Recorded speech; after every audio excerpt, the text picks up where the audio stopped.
কোনো গণ্ডিতে আটকে না থেকে বিভিন্ন দেশের সাথে সম্পর্ককে কাজে লাগিয়ে উন্নয়ন অব্যাহত রাখার ধারাবাহিকতায় এবার আরেক মাইল ফলকের সামনে ঢাকা।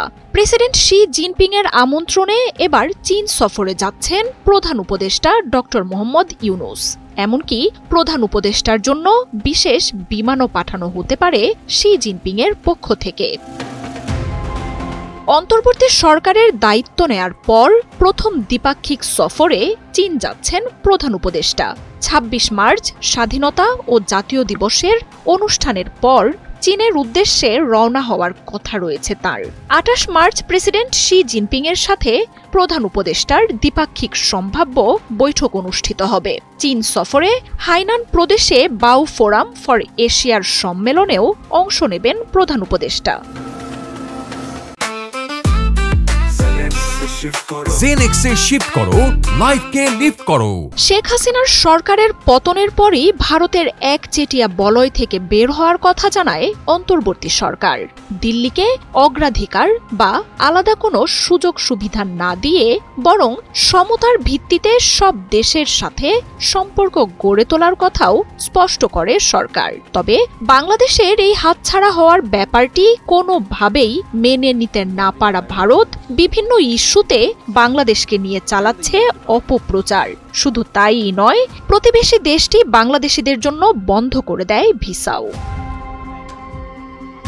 তবে অস্থিতিশীল এই সময়ে বাংলাদেশের পাশে জোরালো অবস্থান নেয় শি জিনপিং এর দেশটি।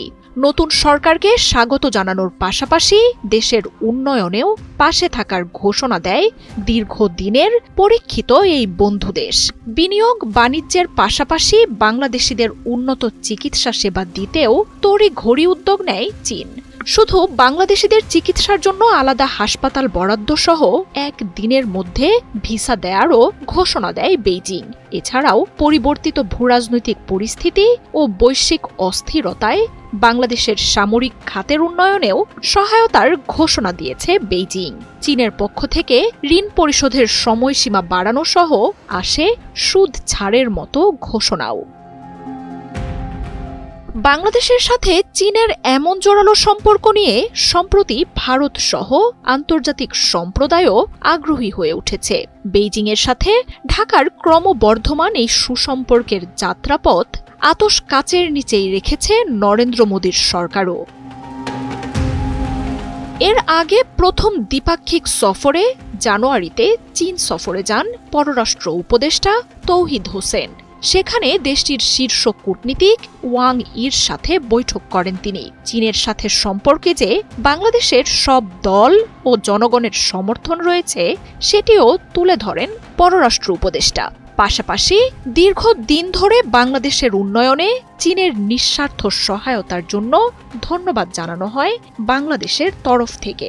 চীনের পররাষ্ট্র নীতিতে বাংলাদেশ কতটা গুরুত্বপূর্ণ সেই বার্তাও পররাষ্ট্র উপদেষ্টার মাধ্যমে দেশের জনগণকে পৌঁছে দেয় বেইজিং।